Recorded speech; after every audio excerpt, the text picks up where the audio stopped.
कि एक वर्कर से इतना ज़्यादा मोटा तगड़ा रकम वसूल किया जा रहा है, यही वो मोटा रकम है जिसको कफिल गंवाना नहीं चाहता है। दोस्तों, ये वाली वीडियो उस वीडियो का सेकेंड पार्ट है जिसमें मैंने आप लोगों को बताया था कि आप ही में से किसी भाई ने 7 महीना के बाद ही किसी दूसरी तीसरी कंपनी में ऑनलाइन चेंज करने के लिए अप्लाई किया, लेकिन उसके पास में कफिल की तरफ से या ये की कंपनी की तरफ से एनओसी नहीं था, तो बिना एनओसी के उसने चेंज करने के लिए अप्लाई कर दिया। उसको अप्रूवल मैसेज भी आ गया, लेकिन कफिल ने उसके जो एप्लीकेशन को कैंसिल करवा दिया। यहां तक आप लोगों ने पिछली वाली वीडियो में देखा था। अब यहां से आप लोग आगे जानकारी लीजिए उस कफिल ने इस भाई के एप्लीकेशन को क्यों कैंसिल करवाया था।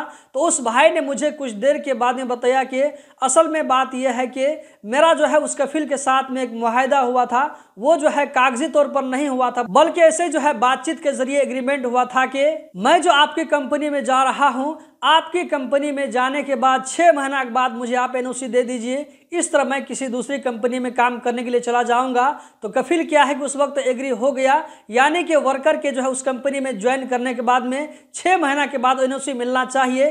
कफिल ने इस बात पर जो है एग्री कर लिया, लेकिन उस वर्कर के कंपनी के ज्वाइन करने के बाद में कफिल अपने वादे से मुकर गया। उस कफिल ने वर्कर को फोर्स किया कि तुम जो मेरी कंपनी में काम कर रहे हो, इसके बदले में मुझे 300 रियाल हर महीना चाहिए। उसके बाद उस भाई का आगे ये भी कहना है कि इकामा रिन्यू करने के टाइम में कफिल को 3500 रियाल और भी देना पड़ेगा। तो दोस्तों, यहाँ पर आप देख सकते हैं कि एक वर्कर से इतना ज्यादा मोटा तगड़ा रकम वसूल किया जा रहा है, यही वो मोटा रकम है जिसको कफिल गंवाना नहीं चाहता है और इस वर्कर को अपने पास में जबरदस्ती रख करके हर महीना जो है ये पैसा वसूल करना चाहता है, इसीलिए वो वर्कर को पकड़ करके रखा है। तो दोस्तों, कतर में लोग ऐसे भी होते हैं जो कि वर्कर को जो है एकदम निचोड़ कर अपना पेट पालते हैं। दोस्तों, इस तरह की वीडियो मुझे मजबूरन बनाना पड़ता है आप लोगों की आम जानकारी के लिए। ये सारी जानकारी आप ही लोग मेरे साथ में शेयर करते हैं, जिसके बेस पर मैं ये बात आप लोगों से कहता हूं। अगर आप में से भी किसी के साथ में इस तरह हो रहा है